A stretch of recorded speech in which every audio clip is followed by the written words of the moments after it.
The Life Giver Church Sanctuary at sa mga kapatid po natin nasa online, isang pinagpalang gabi po.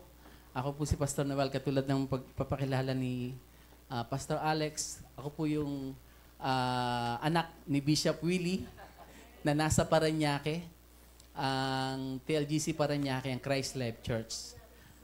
Ayan, may anak pala si Bishop sa Parañaque. Opo. Salamat sa biyaya ng Panginoon. Ako po ay naging bahagi ng pamilyang ito. Sobra po yung kagalakan ng puso naming pamilya, hindi lamang po ako, na ako po yung mapabilang sa pamilya ng The Life Giver Church.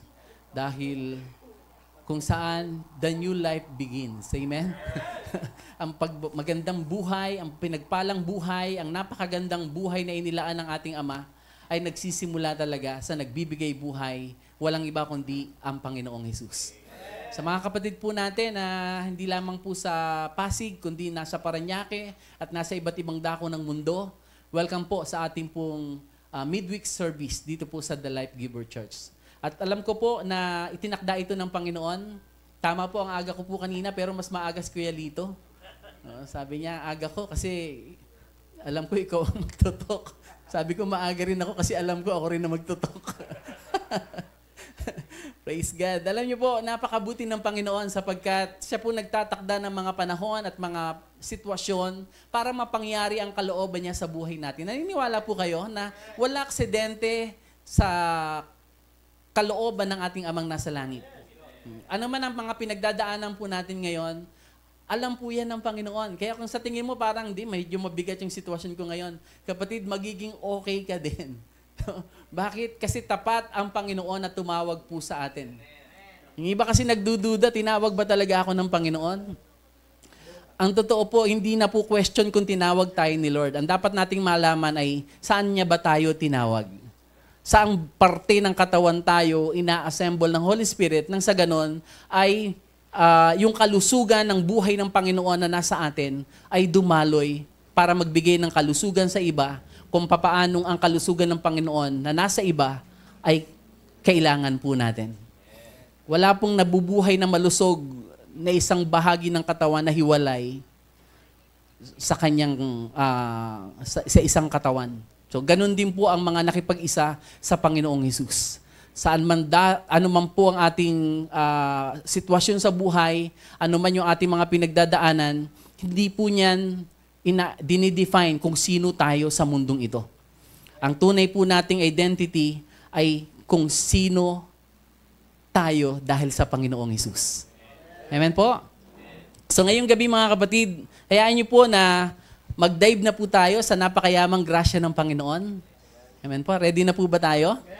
Ayan, maraming salamat pong muli kay Bishop Willie at kay Pastor Dante, ang ating pong resident pastor, na nabigyan po tayo ng pagkakataong makapagbahagi ng mabuting balita ng kagandahang loob ng Diyos.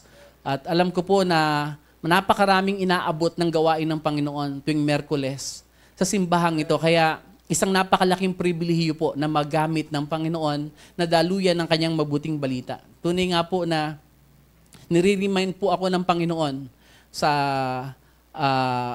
unang tagpo nung una ko siyang ma-encounter sa buhay ko, na hindi ko mapaniwalaan na yung isang katulad ko ay pagkakatiwalaan ng Diyos, ng isang yaman na kung saan ang tao ay makakaranas ng isang klase ng buhay na hindi pangkaraniwan sa mundong ito. Kasi ang buhay na ito ay the best life. Tunay na super life po ito. No, yung buhay ng Panginoong Hesus. Amen po? Ito po talaga yung kapag tinik po natin, talagang magbabago ang lahat. Magbabago ang lahat sa buhay po natin. Praise God. So mga kapatid, ngayong gabi po, samahan niyo po ako na pagsaluhan ng salita ng Diyos. Sanguin po natin ang ating pagninilaya na bahagi ng kasulatan sa dalawa po ito. Una po doon sa 2 Corinthians 12 verse 9. And then sa Titus chapter 2 verse 11 to 14. Okay? So simulan po natin sa 2 Corinthians chapter 12 verse 9. Sabi po ni Apostol Pablo, hiniling niya sa Panginoon na alisin yung tinatawag na thorn in the flesh. At ito po mga kapatid ay hindi po ito physical na karamdaman, no? Ito po ay yung pong mga humahadlang sa kanya, nagbibigay sa kanya ng hindi pagkakomportable, kumbaga nagdudulot ito ng distraction sa kanyang pagsunod sa pinagagawa ng Panginoon. Ito po yung tinatawag niyang thorn in the flesh, ay yung pong mga pag-uusig na kanyang dinaranas dahil sa kanyang pangangaral ng mabuting balita ng grasya ng Diyos. Kapag grasya ng Diyos na totoo ang daladala po natin, huwag ka nang magduda kung ikaw ay uusigin.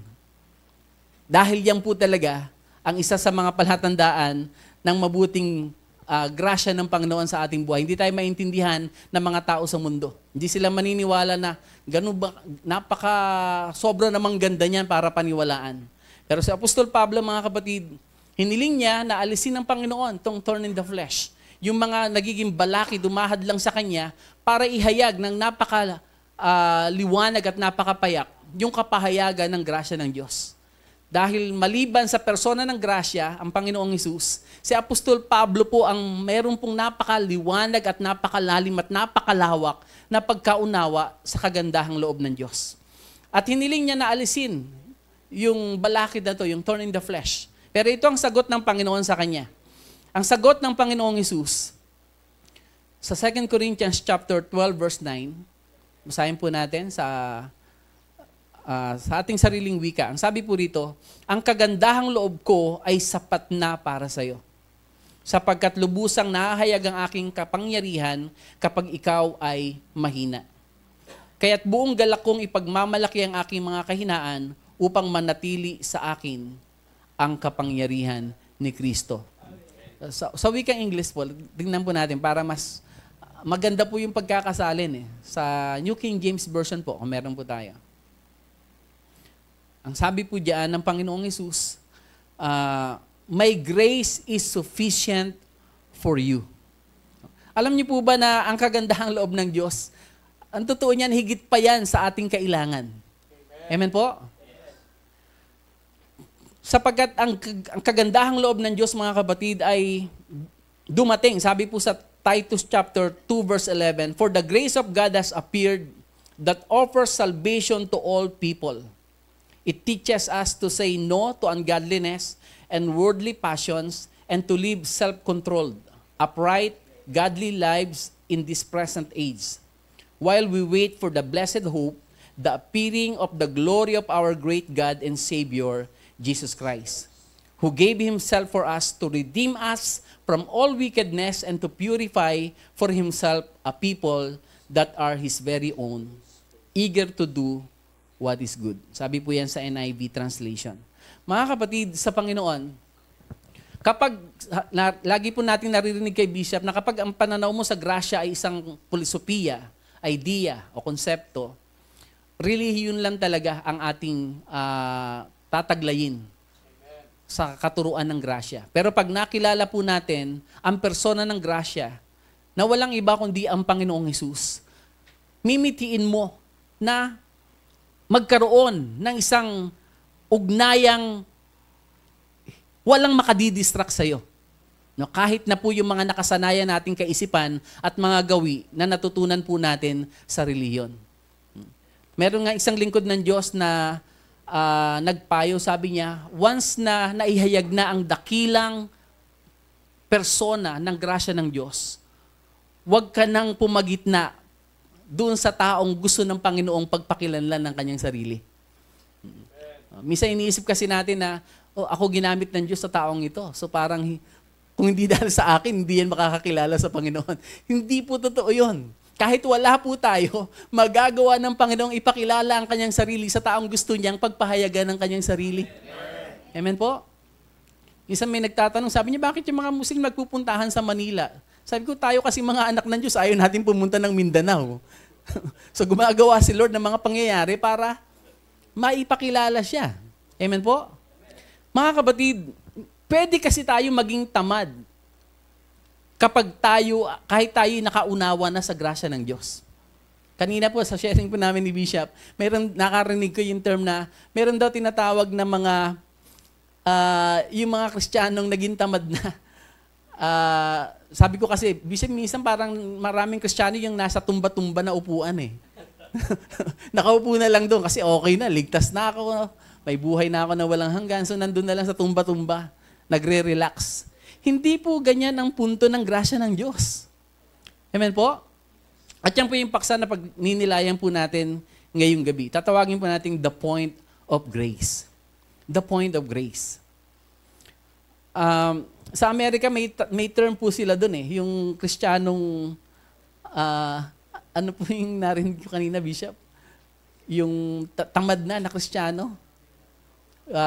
Nandun na. Parang nasa lazy boy na upuan na. Ayaw nang gumanap. Kumbaga na kontento na sa kung ano yung tinanggap niya. Minsan mga kapatid, pagka ganun yung kaisipan natin sa kagandahang loob ng Diyos, na-miss po natin yung tunay na gustong ipaunawa ng Diyos. Bakit siya dumating? Kasi generally, kapag bago kang mananampalataya, ang unang-unang sagot natin kapag tinatanong tayo na bakit mo tinanggap si Kristo? Sabi niya, para mapalangit ako. No? Para magkaroon ng buhay na walang hanggan. Yun naman talaga yung sagot, pangkaraniwan. Pero mga kapatid, habang lumalago tayo sa kagandahang loob ng Diyos, maiintindihan mo na hindi lang yun, na makapunta tayo ng langit. Kasi kung yun pala ang purpose, dapat yung naligtas tayo, naglaho na tayo sa katawang pisikal na ito. Tama po? Pero bakit nandito pa tayo? Bakit marami pang mga panahon pinamamalagi natin sa mundo? Ibig sabihin, meron pong layunin ng Diyos. Meron siyang gustong ipaunawa. Hindi po yung tayo ay makapunta sa langit lamang, kundi paano ihayag ang langit dito sa lupa sa pamamagitan ng mga matured na anak ng Diyos. Amen po? And I believe na iyan po yung isang bagay na mahalaga pong makita at maunawaan ng mga mananampalataya sa ating kapanahunan. Hindi lang tayo makakilala sa persona ng grasya, kundi lumago at umugat tayo sa Panginoong Hesus. Ibig sabihin mga kapatid ay siya talaga yung pinaglagakan natin ng ating buong pagtitiwala.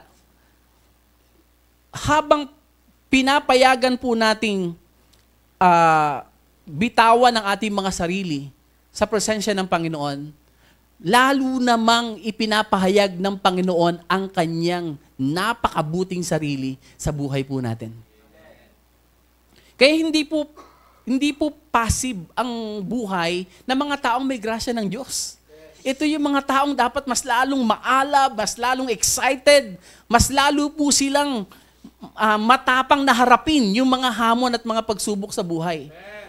Parang katulad ng mensaheng binahagi ni Pastor Jason na anumang mga pagsubok, suliranin, circumstances sa buhay natin, i-welcome lang natin sa buhay na to. No, hindi yan mawawala, kasama po yan. Bakit? Sapagkat kapag ikaw ay kumbinsido sa produktong meron ka, hindi mo na kailangan pang pahirapan ang sarili mong ipainawa sa iba yung produktong ito. Tama po? Magtitiwala ka. Bakit? Kasi ikaw mismo yung patotoo at patunay ng produktong ito. Amen? At mga kapatid, alam po natin na tayo na tinatawag na sangkatauhan, parte ng creation ng Diyos, sa atin ibinigay ng Diyos yung kanyang DNA para tawagin kanyang mga anak. Amen po? Amen. Nung inilagay niya ang tao sa Hardin ng Eden, o Garden of Delight, isang spot sa pisikal na daigdig na kung saan ang presensya ng Diyos ay nai-enjoy ng tao, pwedeng piliin ng tao kung anong puno ang magiging sentro ng kanyang buhay doon sa garden.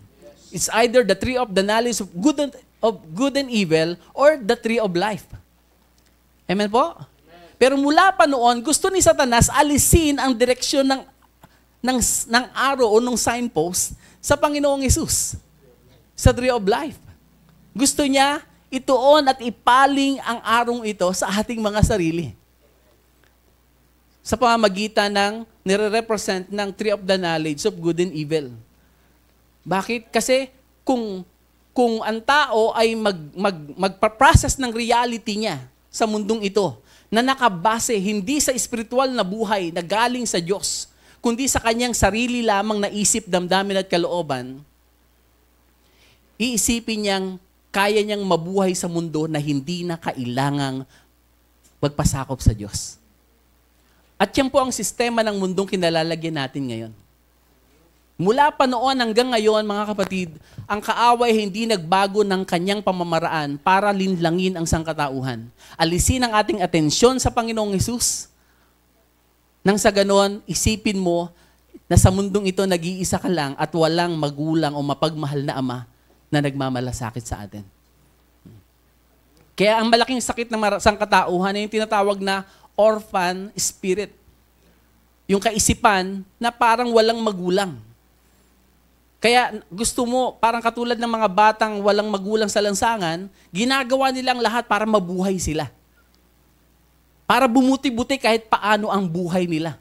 But mga kapatid, nung ma-encounter ko po ang persona ng grasya, walang iba kundi ang Panginoong Hesus, naintindihan ko, hindi niya ako tinawag para magkaroon ng mabuting buhay. Hindi para gumanda ang aking buhay, kundi para makilala ko't maunawaan na siya ang tunay at the best na buhay na kanyang dinisenyo para sa akin. Amen. Yung sandali na yun, mga kapatid, unti-unti po akong nagkaroon ng kapahingahan sa aking hangaring tanggapin at kalugdan ng Diyos sa pamamagitan ng gawain ng relihiyon. And this is the point of grace. Ang punto ng grasya ng Diyos, mga kapatid, ay gusto niyang ipakita sa atin. Kaya po siya dumating at nahayag bilang persona ng grasya. Sabi po sa Titus, chapter 2. Ang sabi po doon, mga kapatid, ay, for the grace of God has appeared that offers salvation to all people. Siya po mismo ang kaligtasan. Ang Panginoong Hesus, salvation belongs to our God. Amen? But salvation belongs to Jesus. Wala na pong iba. No, kung si Jesus ang ating kaligtasan, siya rin ang nag-iingat sa atin na kanyang mga iniligtas. Amen po? Pag-revelation yan sa puso natin, mga kapatid, kapag kapahayagan ng katotohanan na yan, na si Jesus ang aking kaligtasan at siya ang nag-iingat sa akin na kanyang iniligtas, mga kapatid, magbabago ang ating pananaw sa pamumuhay natin sa mundong ito. Na kung saan, makikita po natin, mga kapatid, na ang grasyang ito, na persona ng Panginoong Hesus, ay nagpapalaya hindi lamang sa mga maling pananaw at kaisipan sa buhay na ito, kundi nagpalaya sa atin sa kalagayang patay at hiwalay sa pinagmumulan ng buhay. Kasi nakala ko, gusto ng Diyos bumait ako. Gusto ng Diyos bumuti ako. Pero higit sa pagiging mabait at mabuti, ang talagang nais ng Diyos ay buhayin ako. Amen? Kasi akala ko nung buhay ako kasi nagagawa ko naman kung ano yung gusto ko. Pero ang di ko alam, yung buhay na tinataglay ko ay buhay na nakatuon lamang sa sarili at hindi sa tunay na pinagmumulan ng buhay. Kung ang unang tao sa Garden of Eden, dinaya ni Satanas at paniwalain na sila'y magiging katulad ng Diyos pag pinili nila yung bunga ng kaalaman sa mabuti at masama, na nagre-represent ng kanilang pansariling pagpapasya na mamuhay sa kanyang sarili at hindi sa kalooban ng Panginoon. Hanggang ngayon, ganun pa rin ang pandaraya ni Satanas, maging sa mga mananampalataya ngayon. Kaya nga, sabi po sa letter ni Jude, diba, na mag-ingat na baka madaya katulad ni Eva, ang tayong mga nakipag-isa sa Panginoon. Hindi natin dapat payagang ibaling ni Satanas ang ating atensyon sa ating mga sarili at alisin ang ating paningin sa Panginoong Hesus. Bakit? Sapagkat si Jesus na persona ng grasya, siya ang simula, siya rin ang hangganan ng lahat sa buhay po natin. Amen? So mga kapatid, ang kapangyarihan po ng grasya ng Panginoong Hesus ay hindi po para alisin tayo sa kahirapan at dalhin tayo doon sa maalwan na buhay. Higit pa po doon, ang kanyang daladala sa atin. Ang kanyang daladala ay ang kanyang sariling buhay upang tayong patay at nahiwalay sa ating Ama ay maibalik at mabuhay sa orihinal na disenyo at intensyon ng ating Amang nasa langit. Na mamuhay sa mundong ito bilang mga anak ng Diyos na nagre-representa ng tama kung sino ang ating Amang nasa langit. Amen? So mga kapatid, God's grace is definite. For the grace of God has appeared to all men. Siya po'y nahayag. Hindi lamang sa kasaysayan, not just appeared historically, He appeared personally. More than 2,000 years ago, mga kapatid, isinilang at nagkatawan tao ang persona ng grasya. Amen po? And yet, maraming mga mananampalataya na parang walang Jesus na nagkatawang tao at nag-alay ng buhay sa krus. Bakit? Hanggang ngayon, gusto nating ialay ang ating mga sariling buhay para patunayan sa Diyos na karapat-dapat tayo sa Kanyang kabutihan, sa Kanyang pagmamahal. Mga kapatid, hindi lang po yan pahirap na klase ng pamumuhay. Wala po yang kapayapaan na buhay. Amen po? Yung ipilit natin, gamitin natin ang ating sariling pamamaraan through our performance and behavior, iniisip natin na doon ako kalulugdan na tatanggapin ng Diyos. Mga kapatid, ganun po ako dati sa panahon na ako'y nasa katuruan ng relihiyon. Akala ko, yun ang basihan ng Diyos sa pakikitungo sa akin. Pag ikaw'y bumait, pag ikaw ay sumunod, atutuwa at pagpapalain kita. Mga kapatid, hindi naman ako Israelita, hindi naman ako Hudyo. Nakabilang dun sa lahing nagsabi na ganito mo kami pakitunguhan. Hindi dahil sa mabuti ka, kundi dahil kaya naming maging mabuti sa'yo. Hindi dahil sa kami ay mahal mo, kundi dahil kaya naming sumunod sa'yo. Yun po ang bayang Israel na nakitungo sa Diyos sa ganung paraan, bagamat hindi yun ang gusto ng Panginoon. Pero dahil pinili ng tao, yun ang ginusto ng tao, ng bayang Israel, ibinigay ng Panginoon. At nakita po natin sa kasaysayan na walang sino mang nakatupad ng ganitong pangako. Pero mga kapatid, ang punto ng grace, yung taong hindi kayang tumupad sa kanyang pangako, may Diyos na mapagmahal na Ama na laging handang tuparin ang kanyang mga ipinangako. Amen? Kaya nung unang pagpapahayag ng Diyos ng kanyang pangako na darating ang tagapagligtas, hindi po sa lalaki o sa babae pinahayag ng Diyos, kundi kay Satanas na nandun sa ahas. Tama po? Sa ahas niya mismo sinabi yung pangakong yon patungkol sa pagdating ng Mesiyas. Na binhi niya, laging maglalaban, at sabi niya, at yun ang dudurog sa iyong ulo. Amen po? Nangako ang Diyos. Binitawan niya ang kanyang salita. At mga kapatid, binantayan ni Satanas kung kailan, sino, saan darating. Kasi alam niya, pag sinabi ng Diyos, mangyayari. At doon sa pamamagitan ni Cain, nakita niya, may kasangkapan ako para pigilan. Pwedeng maging binhi ng Diyos na nagre-represent kay Abel. Si Cain, mga kapatid, ay representasyon ng mga taong namumuhay sa relihiyon.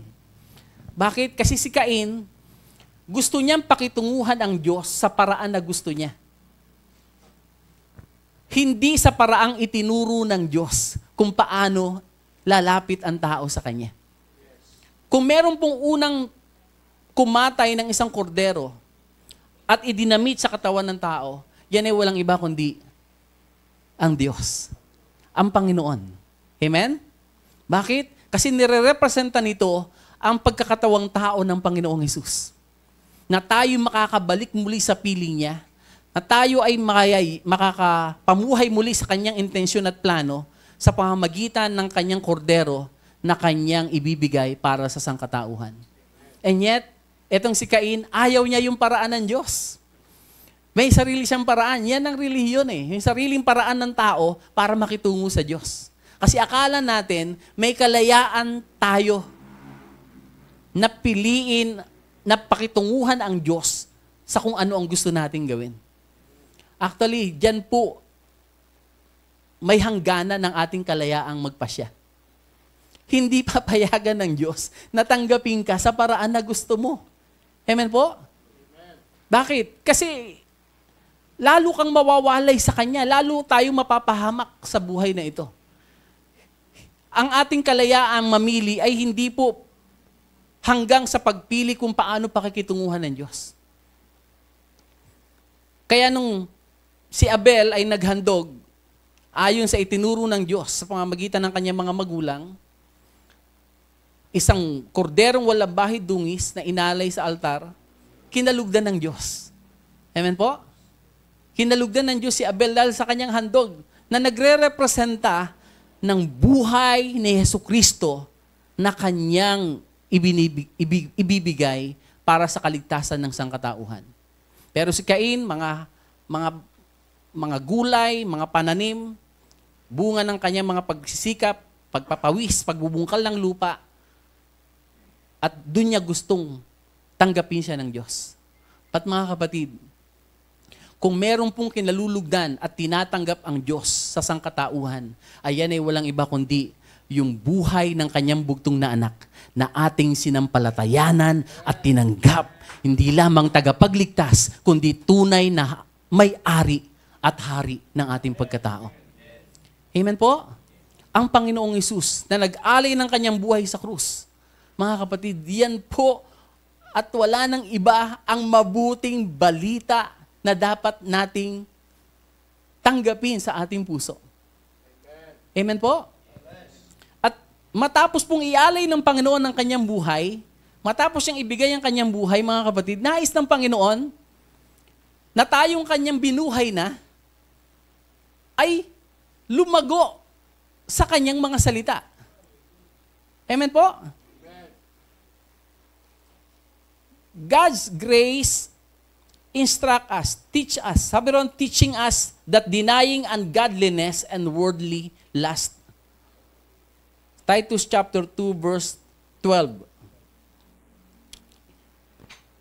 Sabi sa 11, for the grace of God has appeared, bringing salvation to all men, instructing us to deny ungodliness and worldly desires, and to live sensibly, righteously, and godly in the present age. Hindi po siguro pag dumating na si Jesus, sa rapture na mangyayari ito, no? Kapag na-rapture na, doon na tayo talaga magiging ganap sa Panginoon. No. Yung tayo isinilang na muli, tayo'y pinaging ganap. Matuwid, banal, at tinanggap at nakikita ng Diyos na kanyang minamahal na anak at sobra po niyang kinalulugdan dahil sa Panginoong Hesus. Sa ating sarili, kung iiwan tayo ng Diyos sa ating mga sarili, hindi po tayo pwedeng maging perfect. At walang perfect sa sino man, kung sa ating sarili lang. Pero nakakalimutan natin minsan na merong perpektong Diyos na nagkatawang tao, nag-alay ng kanyang buhay, at yung buhay na yan ang kanyang ibinigay para tayo ay mabuhay sa piling niya. Amen! So mga kapatid, ang punto ng grace, mga kapatid, ay hindi lamang yung ikaw ay iligtas at bigyan ng kalayaan sa pamamagitan ng kanyang buhay na ibinigay, kundi upang lumago tayo sa pagkaunawa. Ano nga ba ang intensyon ng Diyos sa buhay natin bilang kanyang mga anak?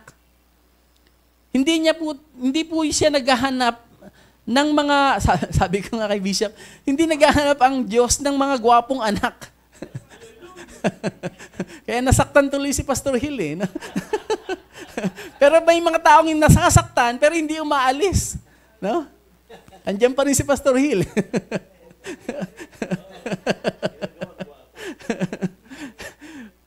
Hindi pala kailangan ni Lord yung gwapo eh. Gwapo pa naman. Di ba? Kasi hindi po tinitignan ng Diyos yung ating panlabas. Ang totoo nga, kahit yung ating pong kabaitan at gawang kabutihan, hindi yan ang dahilan ng Diyos para gumawa ng mabuti sa atin. Amen po? Amen. Gusto niyang ituro sa atin yung kanya pong intensyon, yung laman ng kanyang puso. Na kaya niya nilikha ang tao at nilagay sa mundong ito, ay hindi lang para magkaroon ng tao ng mga gagawin, pangalagaan ng mundo. Hindi lang po yun. Ang talagang nais ng Diyos, ilabas ang yaman na meron siya at maihayag ito sa pamamagitan ng kanyang mga anak. Pagdating ko po kanina, iyan po yung verse na binitawan ni Bishop sa akin na, even the whole creation, they are waiting for the manifestation of the matured sons of God. Romans chapter 8 verse 19. Romans chapter 8 verse 19. Sige nga po, lagay po natin. Romans chapter 8 verse 19. For the creation waits in eager expectation for the children of God to be revealed. Yung pong children po dyan, sa original translation ay matured son, huios. H-U-I-O-S sa Greek. Ibig sabihin yung matured na anak. Ibig sabihin katulad ng Panginoong Hesus nung siya'y narito sa lupa. Nung narito ang Panginoong Hesus sa lupa, hindi po siya namuhay sa kanyang sariling kagustuhan. Siya po ay totally dependent sa kalooban ng kanyang ama. Sabi niya, wala akong ginagawa na hindi ko nakikitang ginagawa ng aking ama. At wala akong sinasabi na hindi ko narinig sa aking ama. Ang tanong, saan nakita yon ng Panginoon? Sa kanyang espiritual na pagkatao. Sa kanyang ugnayan sa Ama na hindi napuputol dahil sa Espiritong Banal na nananahan in the fullness of the Holy Spirit na nananahan sa kanya nung siya'y narito sa lupa. At mga kapatid, the same Holy Spirit na nananahan sa Panginoong Hesus nung siya'y nagkatawang tao, the same Holy Spirit na siyang nananahan sa atin ngayon. Amen? Kaya nga, maliban na ang salita ng Diyos ay maging revelation sa pamamagitan ng Holy Spirit, hindi talaga po natin mauunawaan at malalakaran yung pong biyaya ng katuwiran na ibinigay sa atin ng Panginoon. Matuwid na tayo, pero yung lumakad ka sa katuwiran ng Panginoon, mga kapatid, it takes time para matrain, ma-exercise yung katwirang meron tayo. Parang katulad ng baby, di ba? May mga paa na yan. Pero bakit hirap lumakad? Kasi hindi pa siya sanay. Katulad natin, nang tayo nakipag-isa sa Panginoong Hesus, pinaging matuwid na po ng Panginoon ang ating pagkatao. Amen? Ang ating pong ipinanganak na muli na espiritu ay banal, matuwid, may kalikasan ng minamahal na anak ng Diyos. Sobrang kinalulugdan ng Diyos. Pero hindi tayo sanay ipamuhay. Mas sanay na ipamuhay ng ating isip, damdamin at kalooban yung buhay na hiwalay pa tayo sa Panginoon. Tapos sasabihin ni Satanas na, ay, may dalawang kalikasan na nasa iyo. Kung ano yung pakakainin mo, yun ang magtatagumpay. Isang malaking kasinungalingan po. Dahil nung ikaw ay nakipag-isa sa Panginoong Hesus, ang kalikasan ng minamahal na anak ng Diyos, ang siyang kalikasang tinataglay po natin. Malibang magbago ang ating pag-iisip na siyang tunay na kahulugan ng repentance. Magbago ang isip tungkol sa Diyos na siya hindi po magagaliting Diyos. Siya po isang mapagmahal na Ama. Hindi siya naghahanap ng paparusahan. Naghahanap siya ng kanyang kahabagan at ibabalik sa kanyang piling sa pamamagitan ng kanyang bugtong na anak. Sa sandaling magbago ang ating isip, mga kapatid, yung katotohanan ng buhay ni Kristo na nasa atin ay magmamanifest. Bakit? Kasi makikitungo tayo sa ating kapwa sa mundong ito. Hindi na base sa kakayahan mo, tinatawag ng mundo na power of positive thinking o kaya your willpower. Hindi na po yan ang ating pinanananganan. Ang pinanananganan po natin kung bakit bubuti ang ugnayan natin sa isa't isa ay dahil available ka na pahintulutan na ang buhay ng Panginoon ay dumaloy at sumakop sa ating buong kaluluwa. Amen. Mga kapatid, yan po ang instruction ng grace. Kaya maraming taong tumanggap sa grasya ng Diyos, pero ayaw pakinggan yung instruction ng grace. Kaya hanggang ngayon namumuhay pa rin sa ungodly life. At tuloy nababansagan at nalalait tuloy ng mundo ang buhay ng mga anak ng Diyos. Dahil sa ganitong pamumuhay ng maraming Kristiyano. It's either hindi niya alam kung ano yung buhay na meron sa Panginoon or talagang hindi lang niya tinanggap ang Panginoon sa kanyang puso. Pero pag tinanggap natin ang Panginoon sa ating puso, mga kapatid, ang Holy Spirit na nananahan, hindi po yan umaalis. Patuloy po yan magpapaunawa. Pwede mong mabasa ang mga sinabi ni Jesus, pero hindi mo nauunawaan ang gustong sabihin ng Panginoon. Pero hindi pwedeng marinig mo ang tinig ng Holy Spirit na hindi mo maunawaan ang Panginoong Hesus. Sapagkat walang ibang mensahe at walang ibang hinahayag ang Holy Spirit kundi ang katotohanan ng mga sinabi at ipinamuhay ng Panginoong Hesus. Amen. So mga kapatid, we need the instruction of grace. At ang Holy Spirit, ang great teacher po natin. Yung mga lingkod ng Diyos na ginagamit sa atin, mga kapatid, ay mga instrumento lang yan para yung katotohanang ipinapahayag ng Holy Spirit sa puso natin ay ma-confirm. Amen po? Yes, ito yung ngayon pinaunawa ng Holy Spirit sa salita ng Diyos sa aking nabasa at narinig. Kinu-confirm lang kasi ang Holy Spirit talaga ang naglahayag, ang nagtuturo ng katotohanan at yaman ng buhay ni Jesus. Ang mga lingkod niya ay instrumento at kasangkapan lang upang sa lingwaheng naiintindihan ng isip ng tao, dumating ang pangunawa sa katotohanang ipinapahayag na ng Espiritu ng Diyos sa ating puso. So mga kapatid, kapag ang isipan ng ating espiritu at yung isipan ng ating kaluluwa ay nagtugma, nag-appear, nag-high five, mga kapatid, yan yung inaantay ng buong creation. Amen. Makita yung mga anak ng Diyos na nandito sa mundo na hindi po pinapabayaan sa kamay ng mga taong walang Kristo sa kanilang puso ang takbo ng buhay ng mundo. Katulad ngayon, napaka-controversial po yung AI, di ba? Kinakatakutan pa yan ng maraming mga mananampalataya. But mga kapatid, isipin mo kung anak ng Diyos ang siyang magmamanage ng tama sa technology na yan, isipin nyo kung gaano kaganda ang idudulot niyan sa mundo. Amen? Kaya mga kapatid, dapat tayong lumabas doon sa lungga ng ating nakasanayang pamumuhay bilang Kristiyano at ilabas natin yung liwanag ng buhay ng Panginoong Hesus. We are the light of Christ in the world. Tayo ang liwanag ng buhay ni Kristo sa mundong ito. Hindi tayo dapat matakot at mangamba. Harapin natin ang bawat hamon, harapin natin ang bawat sirkumstansya sa katotohanang si Kristo ang ating buhay at the best ang buhay na ito. Amen. Hallelujah. Glory to God. So mga kapatid, ang grasya po ay hindi lamang po nagliligtas. Siya po'y nagtuturo. Hindi lang niya tayo binuhay. Sinasanay niya po tayo. Amen. So, saan po natin dapat ituon ang ating atensyon? Ituon natin ang ating atensyon sa Panginoong Hesus. Sa Kanya po lamang. Huwag mong payagan na yung mga pinagdadaanan nating problema, pangangailangan at pangkasalukuyang sitwasyon ang mag-define kung sino tayo sa mundong ito. Hindi po. Magbabago po ang lahat ng bagay sa mundong ito.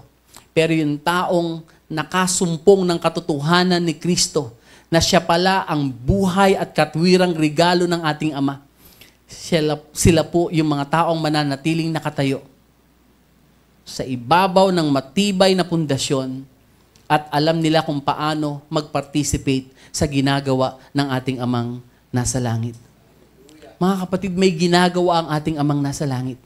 At kaya binigay ni Jesus ang kanyang buhay sa atin ay para matutunan nating i-activate ang yaman na yan para makipag-cooperate sa ginagawa ng ating Ama. Amen po? May napakagandang ginagawa ang Diyos. Naalala ko po sa anniversary po ng CLC, yan yung talagang may luhang binibitawan ni Bishop Willie. Maniwala kayo, may ginagawa ang Diyos. Napakaganda ng ginagawa ng Diyos. At mga kapatid sa Panginoon, ang ginagawa ng Diyos mula sa loob, papalabas. Hindi lang siya mananatili sa loob, lalabas po siya. Hindi lang sa ating vertical relationship, kundi sa ating horizontal relationship, makikita ang ginagawa ng Diyos. Amen? Bakit? Kasi yung mabuti nating pakikitungo, pagpapahalaga sa buhay ng ating kapwa, yan po ay laban sa kultura ng mundo. Lahat ng relihiyon, tinuturo ng mundo, gumawa ka ng mabuti. Tama po? Para mapalapit ka sa Diyos. Pero kay Jesucristo lang natin natutunan na siya'y sobrang bait, kaya siya pumarito. At sa pamamagitan niya, yung mga bagay na imposible at hindi natin kayang gawin ay mapangyayari ng ating Ama dahil pinapayagan natin dumaloy ang kaligtasan, ang buhay at katwirang ipinagkaloob niya sa atin. We are the letters of Christ. Hindi po lamang titik yung letra, kundi letters. We let Christ do His will through us.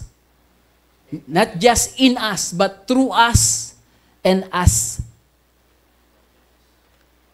Na parang siya mismo yung nandito. Bakit? Kasi tayo kanyang katawan. Amen po?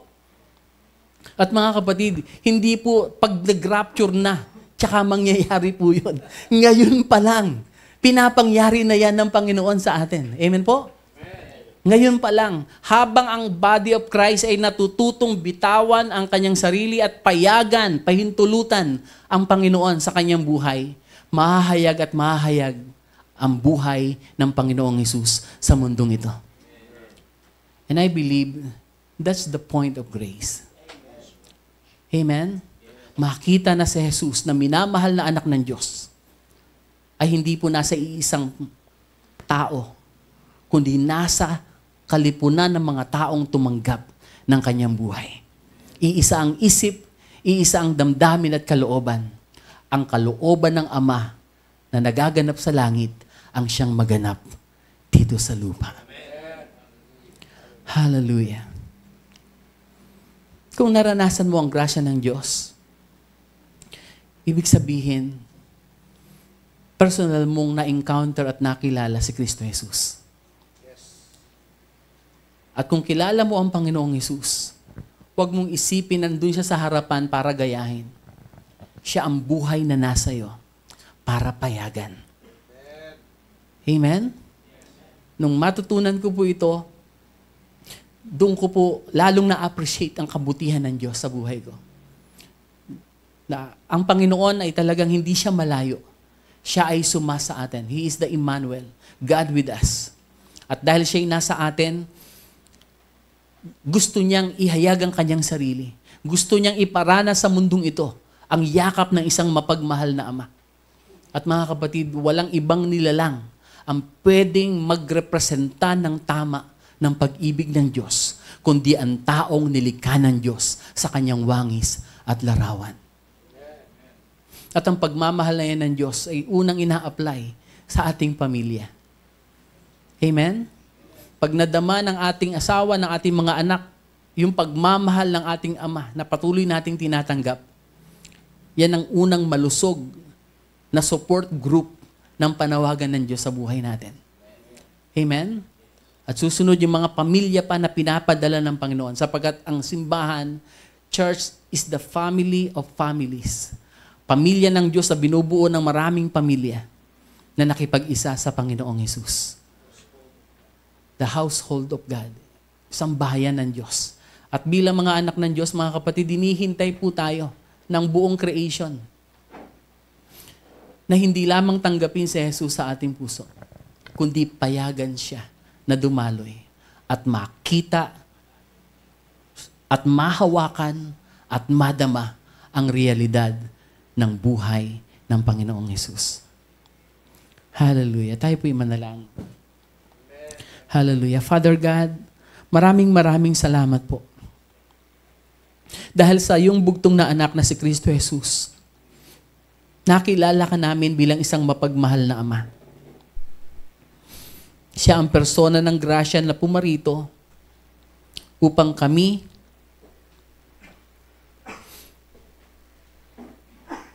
na mga minamahal mong anak ay hindi matakot at hindi mangamba sa anumang mga pag-uusig, anumang suliranin o pangangailangan sa buhay na ito.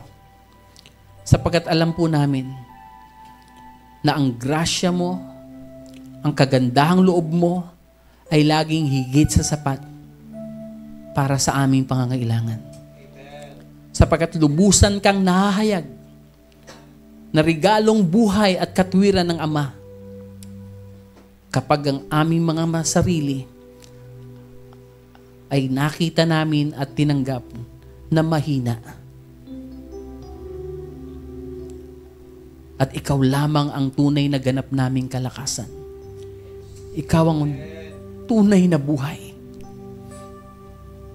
na dapat naming payagan, pahintulutan, na patuloy na dumaloy sa aming pakikitungo sa isa't isa. Salamat po, Ama, sa lahat ng mga taong nanalig na kipag-isa sa iyong bugtong na anak. Hindi lamang sa mga nandoon na sa kalangitan, kundi maging yung mga taong nagpasya at tumanggap sa Panginoong Hesus na narito pa sa lupa.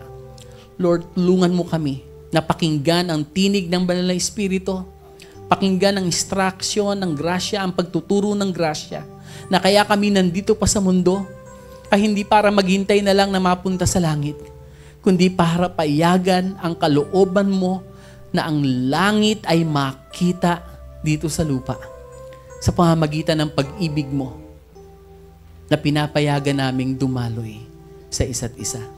Salamat, Panginoon, sa pag-iingat mo, sa pagbibigay mo ng kalusugan sa buhay ni Bishop Willie, nila Nanay Ann, at lahat ng mga pastor and pastor's wife at mga lingkod mo, Panginoon, na tinawag sa simbahang ito. Alam po namin, Lord, meron kang gagawing kamanghamang at dakilang bagay sa aming kapanahunan. Nagtitiwala po kami, Panginoon, sa iyong mga pangako. Wala kang binitawang salita na hindi magaganap sa buhay po namin. Salamat, Lord, sa kagalingan, salamat sa kalusugan, salamat sa katugunan sa bawat dalangin ng aming puso. Ang lahat ng kapurihan at karangalan ay tanging sa iyo lamang namin ibinibigay sa pangalan ng Panginoong Hesus. Amen and amen. Magandang gabi po sa ating lahat.